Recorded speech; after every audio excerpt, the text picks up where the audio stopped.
Welcome to the Kawartha Small Business Podcast, where we believe the Kawarthas can be the most thriving region in Canada for small business.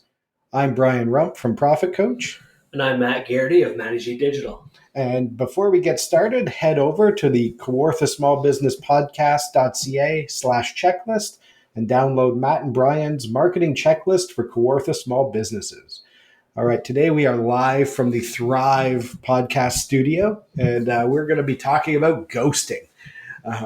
So what are your thoughts on ghosting, Matt? I don't know what your plan is for this conversation. I've got a handful of stories I can give you right now in any order if you want. Yeah, I think I don't have a set plan, but I wanted it on the topic list because I think, ghosting is more than, a term the kids use in the dating scene.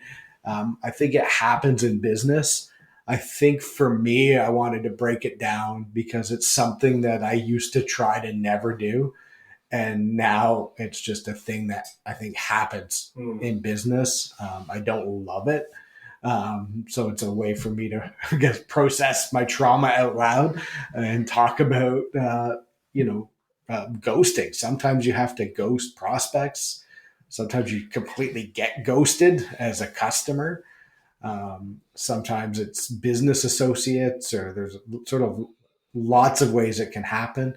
I've heard lots of stories about employees like showing up, being hired, and then just like leaving and no one ever hears from them again. So instead of pretending that stuff doesn't happen, I thought we'd break down and tell some stories about ghosting and, how it impacts small businesses and maybe what we can do about it. Why do you think you have to ghost prospects sometimes? I think sometimes it just happens. You get busy and you, as a small business owner, you can't do everything. So you'd love to like close up every loop that you open. And I think sometimes you don't get to it because you're always, you have to prioritize what you're doing. And sometimes you just can't close those loops politely. So the advice is always, everyone who, messages you or everyone who you talk to, you want to sort of politely say something. Sometimes you just don't get around to it. Mm-hmm. And then it's been almost like too long to like revisit that. I think it happens. So you don't want to, I'm not telling people to just ghost people, but you have to not feel too bad about it. Sales isn't what it was 10 years ago, 20 years ago.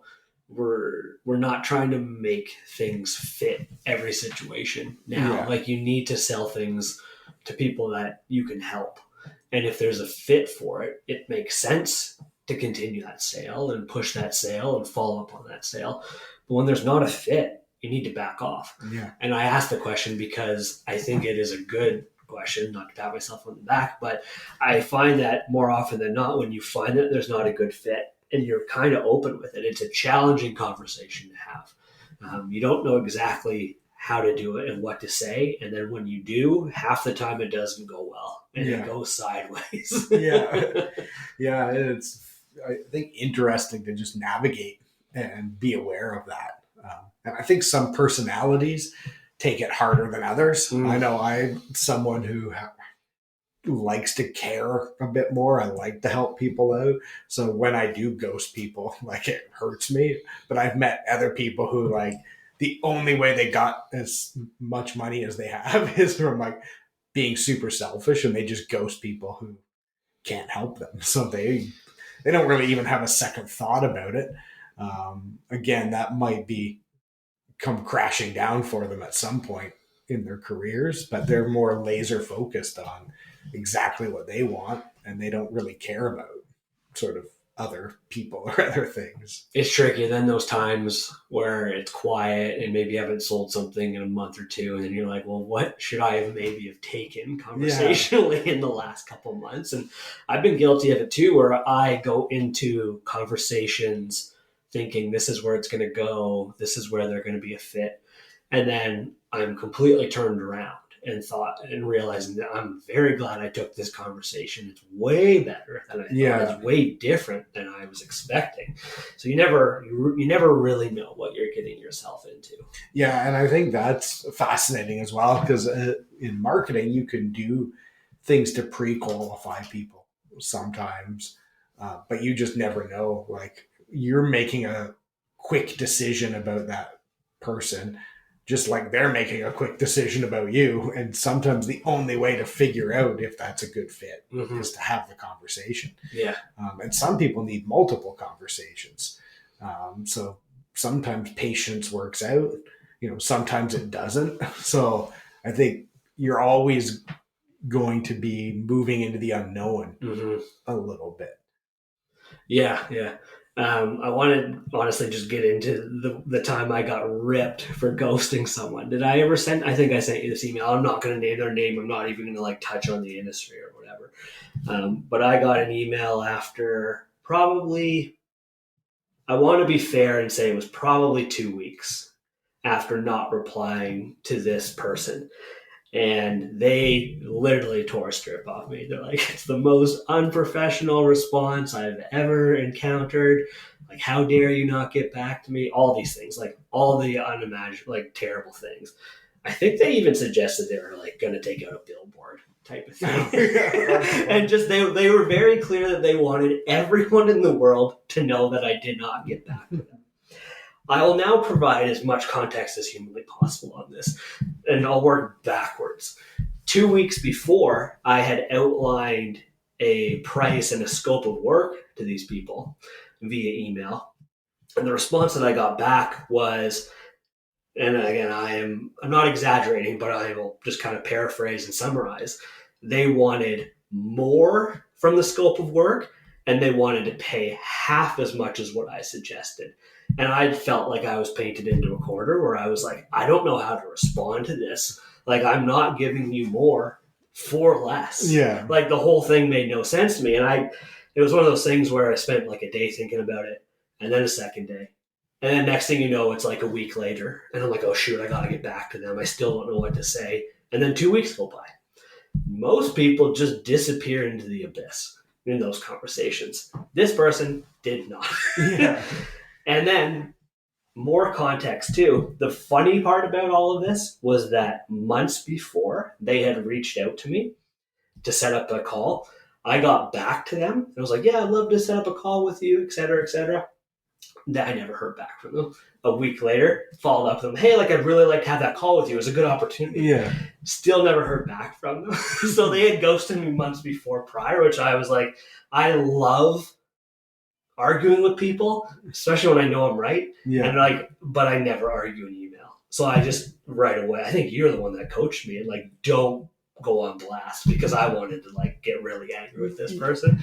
But I was just like, I'm so sorry. Yes, I should have gone back to you. All the best in the future, and just left it at that. But that was like probably the worst ghosting situation I put myself in. It was still my fault, but I do think there was context that was worth explaining. Yeah, I think there's always context. Mm-hmm. So I'm not saying just ghost people. Mm-hmm. I think, again, it happens when you're busy. You don't always get to people. If you really don't like that, then you have to find processes to like close those loops, or get someone helping you and like timing every email. And like, that's why some businesses have standards of like, emails get returned within this long, but you have to have the resources to be able to follow that, and a system to like be able to catch that. And it happens everywhere. Like some of the most successful people I've met have like ghosted me on multiple times, or they get like, you realize they get like 200 emails a day. And if you need something from them, you need to hustle them a bit more, or be a really, really, really good client where, you're giving them a lot of money, and you need to, they're going to prioritize you over everyone else that they're ghosting. Yeah. And I think as a customer, sometimes we might think, oh, we're a really great customer, but you might not be. Yeah. So that's a sort of another element to this as well. And to bring it into a conversation about what you talk about a lot of the time, you need to be clear with your message and clarify your message, because I get countless emails every day that are spam. And then I often get leads where sometimes I'm wondering, is this a real lead or not? Yeah. And I had someone reach out to me recently as well, where it was, I won't say their name, it ended up being really good and hopefully successful. But the email was based, or there was a message in Facebook, and it was basically like, hey, I've got this opportunity. I'd love to talk to you. I'm like, I don't have time for this. Like, God knows what kind of opportunity it is. Like, it could be nonsense. It's probably not even a real opportunity. Who knows what I'm getting myself into? I wanted that person to come see Thrive in the coming weeks. So I'm like, I'm going to make this person happy. I'm going to get on the call with them, and then I'm going to try to get them to come visit Thrive. And then in the call, like, it was a fantastic opportunity. It was a paid speaking engagement. And I was like, this is right on where I want to be and where I want to go with certain things. I'm like, this makes a ton of sense. And I started laughing at the end of the call with the person. I was like, I told him how close I was to not taking the call. Because I was like, it was so vague, and like, everyone's got an opportunity for me. So like, you got to be careful with like what you're asking people, because there's so much spam out there now. There's so much fake emails and everything. Like, you need to be clear about like, this is what it is. It's real. Here's how it can help you or whatever. Because people are like myself are just not going to read them in depth and like quickly make an assumption and decide from there. Yeah, I think that's a really good point on just the clarity of what you're offering. If you're trying to not get ghosted, then you need to be clear in your messaging, and that's really hard to do. Mm-hmm. And it takes practice, and it takes just clarifying what you're inviting people to. Things that are vague, like opportunities, like you can immediately associate that with like bad experiences. So people go through a process we call narrative transportation, where all of a sudden they're writing themselves a story of what this could be. So it's like, oh, this is, my high school friend who wants me in on their multi-level marketing scheme that has nothing to do with me, right? And those things get frustrated. So you're like, I don't have time for this. Mm-hmm. I'm ignoring it. But if you're clear with what you're asking for, it's helpful. I think too, if you get frustrated too often by bad leads, that's your fault. That's true. That's a good point. And I say this from my own perspective. And there's times where, when I was more active, and one of the reasons I'm not active in grants and sort of grant consulting is there's some nuance to it. And it's a hard thing to sort of clarify what you do and who you help and sort of how it works, because people will immediately jump into the narrative transportation of like, oh, free money, need to talk to that guy, which on one hand is good, but on the other hand, it's really frustrating when it's like, oh, I have 10 leads and none of them are even remotely close to who I actually work with. And you can get frustrated. And I know some of those are referrals, and you get irritated with referral sources sometimes. But at the end of the day, it's my fault for not clearly saying what that is or who you help. My defense of that is there's times where, I would say I work with, manufacturers of food and beverage between, 10 and 50 employees. And then they would be like, oh, how about this artist who could really use some money? And it's like, well, that's not at all even close to what I said. But it's still hard because, you have to be clear with who you are, the types of maybe opportunities that you want. I get that a lot from a marketing perspective, where I will do ads or Google search, like SEO, search engine optimization, getting found on Google or social media. And then I have the conversations with people who are like, well, we're not getting the types of leads that we want. Or like, this is not the best lead. They're like, well, I actually can't really control that if I'm just doing an ad, or if I'm just doing a social post, or just doing something from an SEO perspective. Like, we can't clarify and define your message and what all this is within a couple seconds of someone looking at an ad. You got way bigger issues on their website, or like, what's your messaging? What are you telling people? Which actually just goes to show like the importance of like holistic marketing and strategic marketing, which we've talked about, and something I'm trying to do more with 90G Digital now, where if I'm going to be responsible for the sales funnel and I'm going to have these conversations about like, okay, how many leads are we getting? Are they good? All that kind of stuff. I need to be in charge of everything. I need to be in charge of the messaging on the site, the design of the site, all these things. Because if my ads aren't working, it's not because of if some marketing isn't working, it's not because of the ads. Maybe in some cases, maybe not. It could be the messaging. It could be the website. It could be, what are your sales calls like now? And I need to be the one having these conversations with people if I'm in charge of that sales funnel. If I worked with someone one time where we were call tracking, this was like way at the beginning of my digital marketing career, we're call tracking, and they were every month like, we're not getting any of these calls. We don't know what you're talking about. So you were able to go and see, like, listen to all the recording of the calls. Every single call, I'm not exaggerating, went to voicemail. Every single one. And the voicemail was cut off, didn't explain the company the person worked for, and like clearly like they're not getting back to those people. So like it was very easy to figure out, like, okay, we can be doing our best effort from an SEO perspective and sending traffic to the site or whatever, but you're not going to close sales if you're not taking your calls. That's not marketing's fault. Yeah. Don't turn around and say marketing doesn't work because you can't pick up your phone. And that was like those were big leads. Those were like 20 to 40 grand type of projects. Those people aren't just reaching out to you and then turning away and walking around. They're talking to a few different people to make sure th're getting like best price, best fit, all these situations. If you're not taking that call and then they're going to talk to someone else right out of the gate, you're in big trouble. That company was a sales company too. They did sales training, which I thought was hilarious because this is exactly what you would be training your the people you work with on. Yeah, that's a fascinating one. We're a little off track of ghosting, but I think turning it into a marketing podcast is a thing we always just do.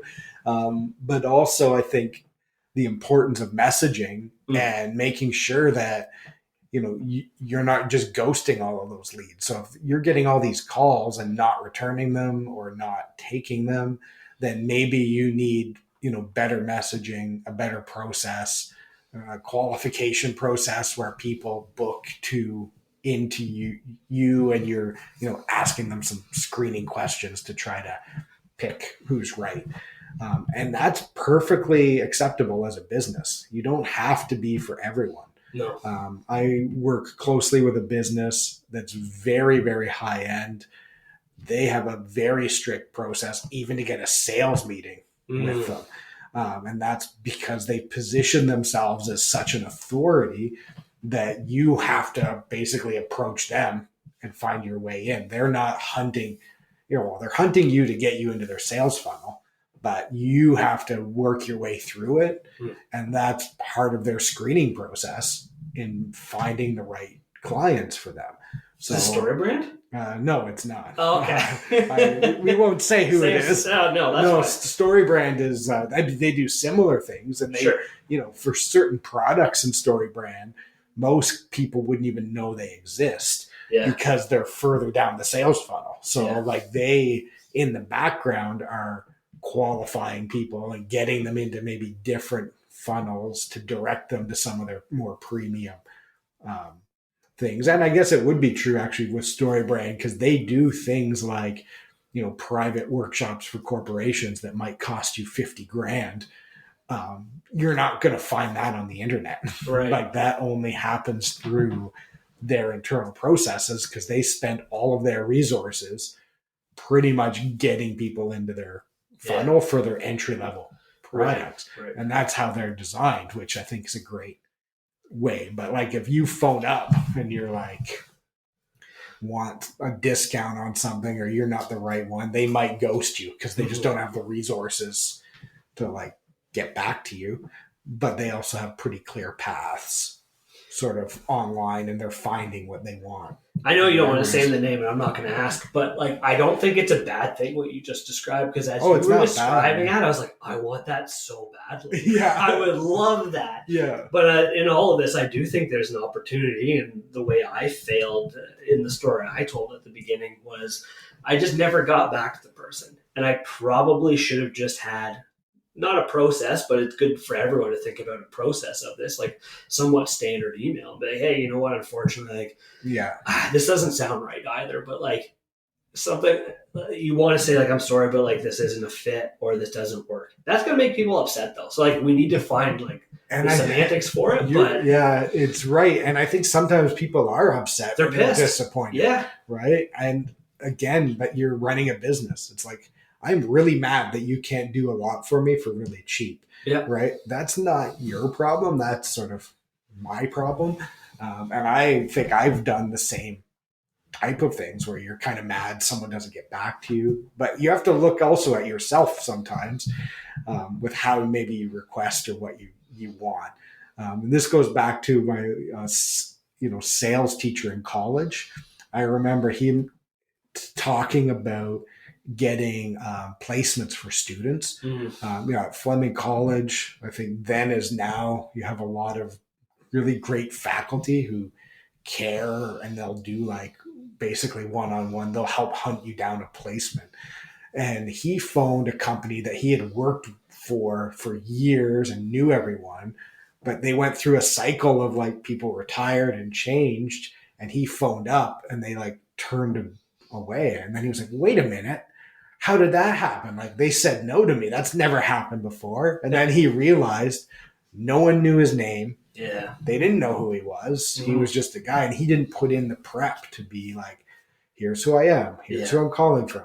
I used to work there and I did this, and this. And here's what I would like you to do. He was just kind of taking for granted what the result would be. So again, that's on to sometimes your own messaging and own discipline. And these are all hard things to do. And I think it's easy to criticize it when you're not in a business. But I think until you own your own business and are like scrambling to make those decisions and sort of let someone down, it's easier to criticize than to like do something about it. Yeah, I think people get all worked up about cold calls, but cold calls don't need to be cold calls. You can spend 5 to 15 minutes doing small prep on people.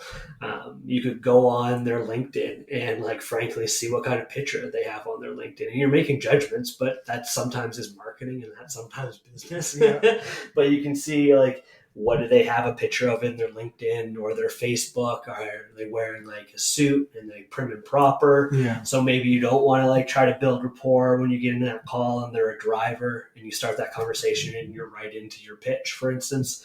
Or if someone is like maybe loose, like wearing a t-shirt and hanging out with their kids in their photo and like you see the water in the background, you can talk about like what you did on the weekend, you're out in the water, all that kind of stuff.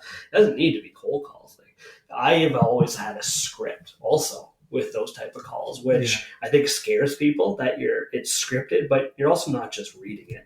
You have to practice it. And there needs to be room within that script for flexibility to go off script. You need a framework. There we go. Yeah. It really is. And it is a framework. And I forget the guy, the author's first name, might be Jack Daly. Has a sales playbook, which is basically that type of stuff. And the most successful salespeople in the world have playbooks that they follow, and they read the other person, they do their prep, and it's sort of all of these fundamentals. And I think those are the types of habits that help you like avoid situations where you have to ghost people or you're getting ghosted. So the better marketing you can have and the better people understand you, you're not going to have to ghost them as much. Yeah. And I used to use a framework where you would mention one of 3 things by checking their website. You'd see like quickly with a title tag from an SEO perspective, and you make note of like, hey, your SEO sucks, or you check like, are they doing social media or not? You can mention that, or you could mention blogging. 3 very simple things that would take 5 seconds to determine, just to have something in your back pocket to like bring up like, hey, here's the problem that I found and here's the solution that I can provide for you. Yeah, that stuff is, those good habits to, establish that, like, why are you here? So that you don't get completely ghosted. I think one thing on this topic, as we've moved it into marketing and sales funnel, is I think with ghosting in particular, I think it's more egregious the closer you are to the bottom of the sales funnel. If you've talked to people, I think at the top, that's just open rate stuff. So like if you're sending out messages to people and they don't respond, that's not as egregious as someone you've maybe talked through and had conversations with, and then you just disappear on them. Those ones are tougher. Or if customers, disappear on you. I think the other element is just plugging the holes in your system. So depending on your business, like that sales business that just weren't answering the calls, that's losing money. Yeah. There's a business locally that I've emailed and tried to like so many times. It's like hunting them down to like get them to do what they advertise to do. And I don't know if it's something about me, but like they never, ever, ever respond. So I always end up going somewhere else. So it's having those systems in place so you're capturing it. Yeah. And if you're that busy and you are turning away so many people, like that's a sign that you could grow, or maybe your pricing needs to be higher. Or there's opportunity there to fix something. Like most businesses would love to have that, right? They're like, oh, I'm turning down people all the time. Yeah. That's an opportunity. That's like the problems you want to be solving. I wonder how many of those businesses are kicking and screaming and shouting "shop local" from the rooftops when things are slow and things are quiet, and not able to actually turn around and look in the mirror and figure out like specifically what's going wrong with their own business. Yeah, and I think too it's a good question, because it's usually like sometimes I'll joke, well, don't forget to blame the government when you like close down, because even if you are busy, there's certain trades. There's certain types of work where your capacity is only going to be so much, and you can't, it's just not economical to grow your business. So either there's going to be some competition that shows up, or you could just set expectations and people might have to wait, which can be fine too. Like we're dealing with supply chain issues. There's lots of reasons that you might want something this weekend, but guess what? It's not happening for 2 months, but that's how it is. And you're communicating through it. But that's good marketing as well. At least you collect their information. And if things do slow down, you can go, round up some people who are on the waiting list and, meet your goals that week or that month, or you have that opportunity. Whereas if you don't even ever pick up the phone, then you don't have that available to you. It's all just communication. And that's where my fail was with that ghost, where I should have just quickly in the first 48 hours, I knew it wasn't going to work an hour after I got the email. Yeah. I should have just within a day or 2 days just come up with some sort of email. It's like, hey, you know what? This isn't a fit. And I need to do that. This is like a good reflection for myself in general. Like I probably need to be doing that more. Because I find sometimes now, I don't like ghosting people, and I don't like telling them I don't have a solution, which maybe is a different issue. But I find I'm like, have the conversation with me and I will do my best to find a solution for you outside of me. But that's such a waste of my time. It's a hard thing to do. I was just going to say I have similar issues. I like to be open. I like to have stuff for people. There are some people who just don't necessarily get that. And that's part of the sales funnel process.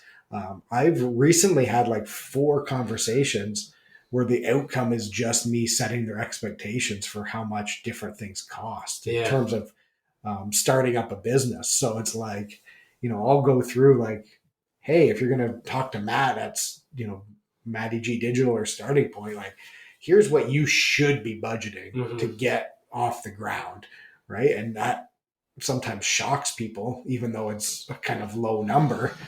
And here's what accounting and bookkeeping really costs. Here's what a lawyer really costs. Yeah. And if you're not prepared for that, people sometimes just disappear because they might want it cheaper, or in their head it was something different.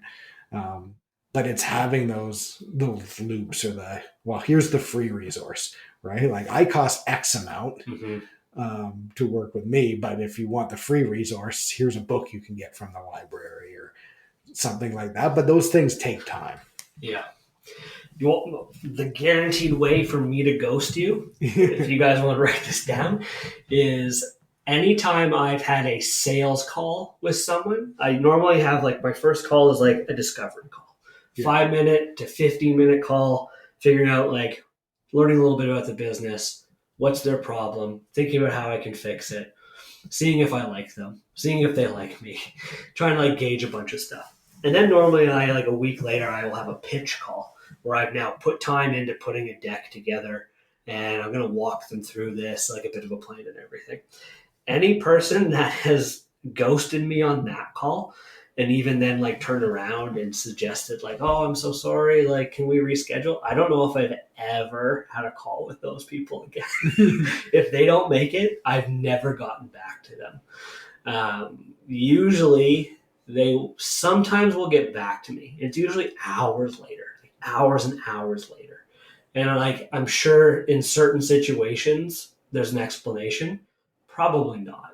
There's, like, one or two, like, fair explanations to me. Yeah. Otherwise, like, you're just being rude. And I like to say that sometimes you see people's cards before, like, they've played them.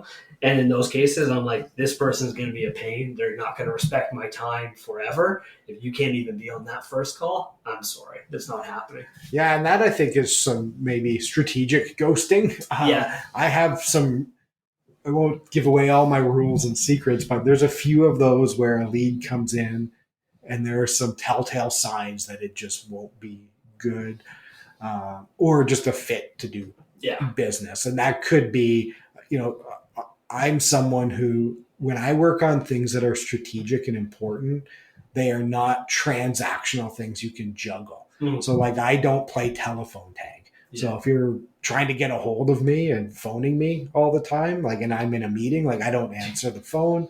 If you want to have a detailed conversation with me, like, I need at least a couple minutes to get my brain on it and understand what we're doing. Like, I take these things seriously. So if you're just trying to fit it in between your other things, like, it's probably not the project for me. There's other people who work more that way. I think specifically to, when I worked in grants, there were different personalities that I worked better with. And I had colleagues who loved sort of the chaos of phone tag and asking for things all the time. I personally, that's a thing that I know is not going to be a fit for me. So I would maybe screen that out early on. And every now and then I test it a little bit. And usually there's a few sort of rules that I have. And it's like, maybe it's just a bias or, like, recency bias, but it just never seems to be proven wrong for me. So those are, I think, maybe ways to strategically ghost people if you're running those filters. I find people recently that if they can't articulate themselves in an email or email me instead of, like, sending voicemail and trying to get together for all this stuff, in my head, I've kind of checked out. And I've had, like, good success recently where I've, like, welcomed the conversation of, like, hey, do you want to keep having this conversation via call, or do you, like, want to keep doing it here via email? I'm fine with email. And a lot of people just keep going that way, which I find is great. Yeah. I'm giving them that open. And, like, this is a bit off topic now too, but, like, a massive pet peeve of mine lately is well, I'm calling you out of the blue, or I need to set up a call because it's easier for me to tell you it than email it. That's just selfish. That just shows me you're incapable of sending an email on your own and you need me to be a part of it. Send your email. Don't bring me or anybody else into this.